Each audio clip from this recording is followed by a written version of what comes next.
SRH food சேனலில் அன்பான வணக்கம் ஃப்ரெண்ட்ஸ். இங்கே பாருங்கள், சிக்கன் கிரேவி ரெடி பண்ணிக்கிறேன். ரொம்பவே சூப்பராக இருக்கும் ஃப்ரெண்ட்ஸ். நம்ம ரசம் வச்சுக்கிட்டு சாதத்துக்கு சைட் டிஷ்ஷாக தொட்டுக்கலாம். சாம்பார், பிரியாணி, இது மாதிரி பூரி, இட்லி, தோசை கூட தொட்டு சாப்பிட்லாம் ஃப்ரெண்ட்ஸ். ரொம்பவே சூப்பராக இருக்கும் ஃப்ரெண்ட்ஸ். வாங்க ஃப்ரெண்ட்ஸ், வீடியோக்குள்ளே போகலாம். ஃப்ரெண்ட்ஸ், இங்கே பாருங்கள், ஒயிட் பிரியாணி ரெடி பண்ணிக்கிறேன். இங்கே பாருங்கள், சிக்கன் கூட பாருங்கள் சூப்பராக இருக்கும் சிக்கனு. இது கூட ரெண்டுமே சேர்த்து சாப்பிட்டு பாருங்கள், சூப்பராக இருக்கும். White biryani, chicken gravy, onion raita வச்சுருக்கிறேன். சூப்பராக இருக்கும் ஃப்ரெண்ட்ஸ். கறியெல்லாம் பாருங்கள் நல்லா நைஸாக வெந்திருக்கு பாருங்கள், தண்ணியே இல்லை. இங்கே பாருங்கள் சூப்பராக இருக்கும் ஃப்ரெண்ட்ஸ். இந்த சாதத்து கூட சேர்த்து சாப்பிட்டு பாருங்கள், அற்புதமாக இருக்கும் ஃப்ரெண்ட்ஸ். வாங்க ஃப்ரெண்ட்ஸ், வீடியோக்குள்ளே போகலாம். ஹலோ ஃப்ரெண்ட்ஸ், SRH ஃபுட் சேனலில் அன்பான வணக்கம். 2 டம்ளர் அரிசி இந்த அளவுக்கு தலை தட்டி எடுத்துருங்க. நல்லா தண்ணி ஊற்றி வாஷ் பண்ணிவிட்டு 1/2 மணி நேரம் ஊற வைங்க. நார்மல் ரைஸ் சாப்பாட்டு அரிசி தான் நான் எடுத்துருக்கிறேன். நீங்கள் பாஸ்மதி ரைஸில் கூட ரெடி பண்ணலாம். இங்கே பாருங்கள், ஒரு பொடி ஒன்று ரெடி பண்ணிடலாம். தனியா ஒரு 3 ஸ்பூனு, ஜீரகம் 1, பெருஞ்சீரகம் 2, சின்ன துண்டு பட்டை, 3 கிராம்பு, 3 ஏலக்காய், 1 ஸ்பூன் மிளகு. ரொம்ப தீச்சிடாதீங்க, சிம்மில் வச்சு லைட்டாக வதக்கி விடுங்க. இங்கே பாருங்கள், ரெடி ஆகிடுது. ஆற வச்சுட்டு பொடி பண்ணிடலாம் ஃப்ரெண்ட்ஸ். இங்கே பாருங்கள், பொடி பண்ணிவிட்டு வந்துடலாம். இங்கே பாருங்கள், பொடி பண்ணிட்டேன். 4 வெங்காயம் பேஸ்ட் அரைச்சிடுங்க. பேஸ்ட் அரைச்சிட்டேன். ஒரு 4 தக்காளி, நார்மல் சைஸ் தக்காளி, கொஞ்சம் புதினா, எல்லாம் நைஸாக அரைச்சிடலாம் ஃப்ரெண்ட்ஸ். இங்கே பாருங்கள், தக்காளி புதினா பேஸ்ட்டு அரைச்சிட்டேன் ஃப்ரெண்ட்ஸ். இங்கே பாருங்கள், ப்ளெயின் பிரியாணிக்கு குழம்பு கரண்டி அளவுக்கு எண்ணெய் விட்டுருக்கேன். பிரியாணி மசாலா பட்டை வகைங்க எல்லாம் சேர்த்துருங்க. ஏலக்காய் வந்து தட்டி சேருங்க. நார்மல் சைஸு 2 வெங்காயம், ஒரு தக்காளி, 3 பச்சை மிளகாய் சேர்த்துருக்கேன். இஞ்சி பூண்டு பேஸ்ட்டு 2 ஸ்பூன்,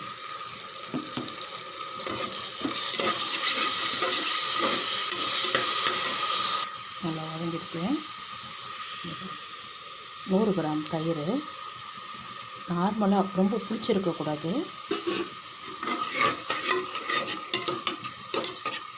பாருங்கள், புதினா நல்லா ஒரு கைப்பிடி வர்ற மாதிரி சேர்த்து நல்லா வதக்கி விடுங்க. இங்கே பாருங்கள், தக்காளி வந்து மசியக்கூடாது, நல்லா தக்காளி தெரிகிற மாதிரி இருக்கணும். 2 டம்ளர் அரிசி எடுத்துருக்கேன். 1 டம்ளர் அரிசிக்கு 2 டம்ளர் தண்ணி. பாருங்கள், உப்பு சேர்த்துருங்க.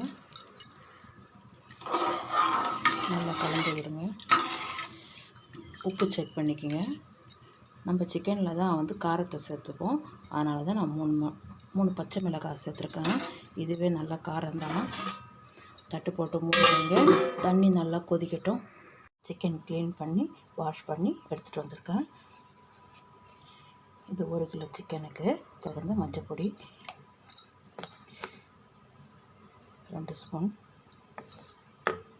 இஞ்சி பூண்டு பேஸ்ட்டு ஒன்றாவே அரைச்சது. ஃபஸ்ட்டு நம்ம அரைச்ச வெங்காயம் விழுது,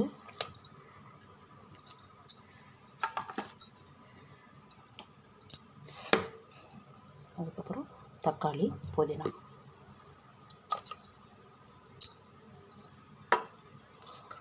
நம்ம பொடி வறுத்து பொடி பண்ணது. பாருங்கள், ஒரு 5 ஸ்பூன் கார மிளகாத்தூள். நல்ல காரம் சாப்பிடுங்கன்னா இன்னும் ஒரு கரண்டி கூட சேர்த்துக்குங்க. பாருங்கள், தண்ணி நல்லா கொதிக்குது. அரிசி நல்லா வடித்து வச்சுருங்க, தண்ணி இருக்கக்கூடாது.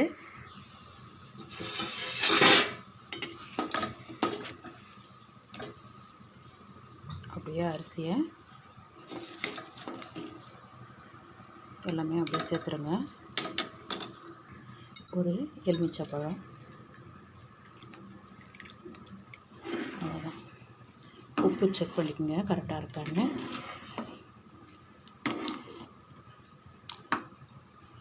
மூடி வைங்க. ஒரு விசில் வந்தால் போதும். இது கூடவே உப்பு, ஒரு எலுமிச்சம்பழம் பாதி பழம்,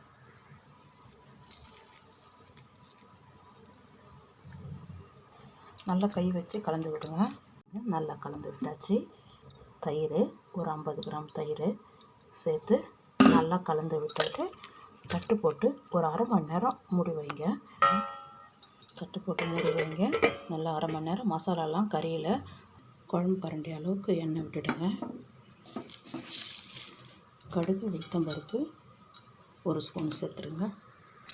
கடுகு நல்லா பொரிஞ்சிட்டு கருவேப்பிலை சேர்த்துருங்க.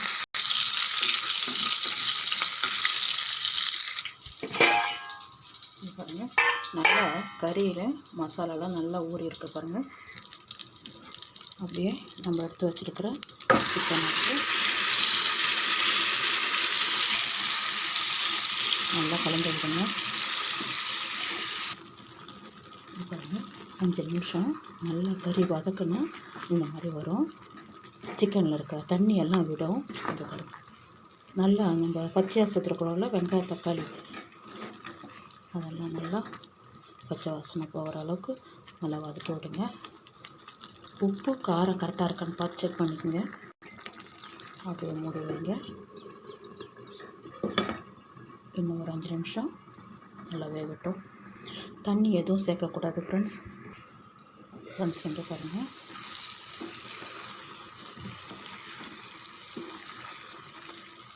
கரம் மசாலா பொடி ஒரு ஸ்பூன் வர மாதிரி ரெடி ஆகிடுது. கொத்தமல்லி, புதினா, கருவேப்பிலை ஒரு ஸ்பூனு எண்ணெய் விட்டுடுங்க.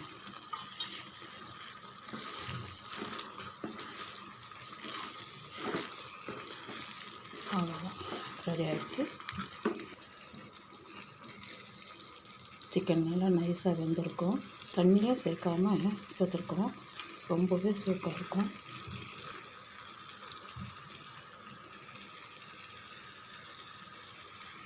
அவ்வளோதான், ரெடி ஆகிடுது. வாங்க ஃப்ரெண்ட்ஸ் சாப்பிடலாம். ப்ளெயின் ஒயிட் பிரியாணி ரெடி பண்ணியிருக்கேன். ரொம்பவே சூப்பராக இருக்கும் ஃப்ரெண்ட்ஸ். இந்த சிக்கனுக்கு இந்த பிரியாணியை சேர்த்து சாப்பிட்டு பாருங்கள். அப்படி ஒரு சூப்பராக இருக்கும். நீங்கள் இது மாதிரி ட்ரை பண்ணி பாருங்கள். ரொம்பவே நல்லாயிருக்கும் ஃப்ரெண்ட்ஸ். இந்த வீடியோ பிடிச்சிருந்தா லைக் பண்ணுங்கள், ஷேர் பண்ணுங்கள், கமெண்ட் பண்ணுங்கள், சப்ஸ்கிரைப் பண்ணுங்கள். மறக்காமல் பக்கத்தில் இருக்கிற பெல் ஐக்கானை கிளிக் பண்ணுங்கள். Thank you friends. இங்கே பாருங்கள், 2 குழம்பு கரண்டி அளவுக்கு எண்ணெய் விட்டுருக்கேன்.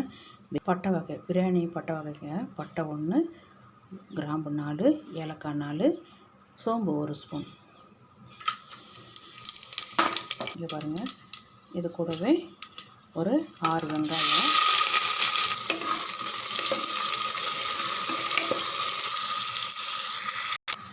ரெண்டு பிரியாணியில் பச்சை மிளகாய் 2. பாருங்கள், இந்த அளவுக்கு வதங்கினா போதும். 4 தக்காளி அப்படியே சேர்த்துருங்க.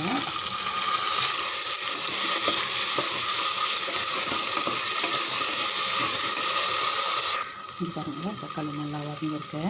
இந்த டைமில் 5 ஸ்பூனு பூண்டு பேஸ்ட்டு மட்டும் சேர்த்துருக்கேன். ஃபஸ்ட்டு அந்த பூண்டோடைய மனம் நல்லாயிருக்கும். நல்லா ஒரு 5 நிமிஷம் நல்லா வதக்கி விடுங்க. தனித்தனியாக சேர்க்கும்போது இன்னும் ரொம்ப டேஸ்ட்டாக இருக்கும் பிரியாணி. பாருங்கள், நல்லா வதங்கியிருக்கேன். அந்த மசாலா விட்டு எண்ணெய் தனியாக பிரிஞ்சு வருது பாருங்கள். இந்த அளவுக்கு செவக்க நல்லா வதக்கணும். பூண்டு பேஸ்ட்டு தனியாக போட்டுட்டேன். இஞ்சி மட்டும் 3 ஸ்பூன் போடுறேன். இதுவும் நல்லா அதே மாதிரி வதக்குங்க. நல்லா செவர வதக்கி விடுங்க. இது பாருங்கள், நல்லா சேர்ந்துருக்கு. கார மிளகாத்தூள், தனி மிளகாத்தூள் சொல்கிறோம் இல்லையா, இது பாருங்கள். தனி மிளகாத்தூள் ஒரு 3 ஸ்பூனு, மஞ்சப்பொடி 1 ஸ்பூன், சின்ன ஸ்பூனால் 1 கலந்து விடுங்க. பிரியாணி மசாலா 1 ஸ்பூன்.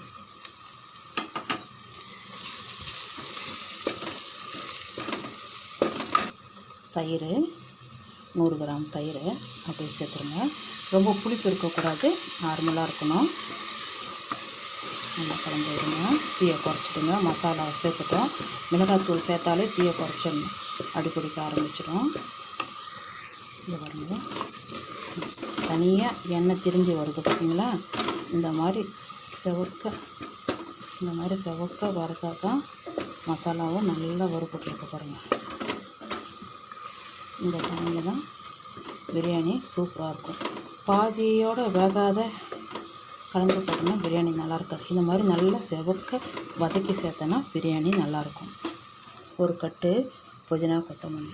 புதினா வந்து அதிகமாக இருக்கிற மாதிரியும் மல்லி கொஞ்சமாக இருக்கிற மாதிரியும் பார்த்துக்குங்க. நல்லா கலந்து விடுங்க. பாருங்கள், நல்லா சேர்ந்துடுது. தயிர் வச்சுருந்தோம் இல்லையா, அந்த கப்பில் சும்மா கொஞ்சமாக இந்த தண்ணியில் மசாலா கொஞ்சம் வேகட்டும். பாருங்கள், மசாலா நல்லா சேர்ந்துருக்கு. நம்ம சிக்கனை சேர்த்துடலாம். எடுத்து வச்சுக்கிற சிக்கனை கொஞ்சம் கொஞ்சமாக எடுத்து சேர்த்துடலாம்.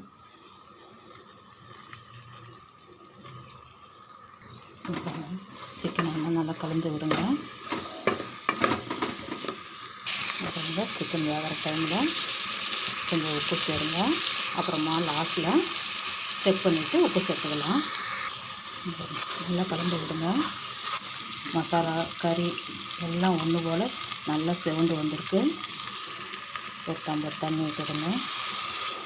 மினி பாஸ்மதி ரைஸு, அதனால் 1க்கு 1 டம்ளருக்கு 1.5 டம்ளர் அளவு தண்ணி, 3 டம்ளர், 2 டம்ளருக்கு 3 டம்ளர் தண்ணி நல்லா கலந்து விடுங்க. உப்பு கொஞ்சம் சேர்த்துக்குங்க, கம்மியாக இருக்குது. இப்போதைக்கு அரிசிக்கு, தண்ணிக்கு எல்லாத்துக்குமே சேர்த்து உப்பு சேர்த்துக்குங்க. காரம் கூட செக் பண்ணிக்கோங்க. தட்டு போட்டு மூடி வைங்க. தண்ணி நல்லா கொதிக்கட்டும். அதுக்கப்புறம் அரிசி சேர்த்துக்கலாம். ஃப்ரெண்ட்ஸ், இங்கே பாருங்கள், எலுமிச்சம்பழம் பெரிய சைஸாக இருந்தால் பாதி, சின்னதாக இருந்தால் முழுசாக 1 சேர்த்துக்குங்க.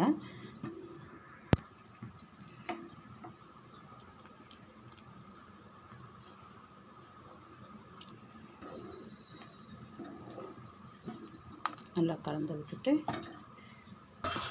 தட்டு போட்டு மூடி வைங்க. தண்ணி நல்லா கொதிக்கட்டும். அதுக்கப்புறம் அரிசி சேர்த்துக்கலாம். பாருங்கள், தண்ணி நல்லா கொதிக்குது. நம்ம நெய்யில் வறுத்த அரிசியை அப்படியே உதிரியாக இருக்கும். கட்டியாக இருந்தால் கூட கையால் உடச்சி விட்டுடுங்க. எல்லாமே அப்படியே சேர்த்துருங்க. பாருங்கள், நல்லா கலந்து விடுங்க. இங்கே பாருங்கள் ஃப்ரெண்ட்ஸ், சாதம் நல்லா கலந்து விடுங்க. நான் ஒன்றும் குக்கர் மூடலை, ஏன்னா அரிசி நம்ம வறுத்து சேர்த்துருக்கோம். அதனால் கேசரி பவுட்ரு ஒரே இடத்துலையே ஊற்றாமல் கொஞ்சம் கொஞ்சமாக ஊற்றிட்ட பிறகு கலக்கக்கூடாது. இங்கே பாருங்கள் ஃப்ரெண்ட்ஸ், மூடி வச்சுருங்க. ஒரு விசில் வந்தால் போதும். ஃப்ரெண்ட்ஸ், இங்கே பாருங்கள், பிரியாணி ரெடி ஆகிடுங்க. மெதுவாக போடுங்க, சூடாக இருக்குது. இன்னும் ஒரு 5 நிமிஷம் கழிச்சுன்னா நல்லா சூப்பராக இருக்கும். ஃப்ரெண்ட்ஸ், சாப்பிடுங்க. ஃப்ரெண்ட்ஸ், இங்கே பாருங்கள், mini basmati rice biryani ready பண்ணிக்கிறேன். ரொம்பவே சூப்பராக இருக்கும். ஃப்ரெண்ட்ஸ், இந்த வீடியோ பிடிச்சிருந்தா லைக் பண்ணுங்கள், ஷேர் பண்ணுங்கள், கமெண்ட் பண்ணுங்கள், சப்ஸ்கிரைப் பண்ணுங்கள். மறக்காமல் பக்கத்தில் இருக்கிற பெல் ஐக்கானை கிளிக் பண்ணுங்கள். Thank you friends.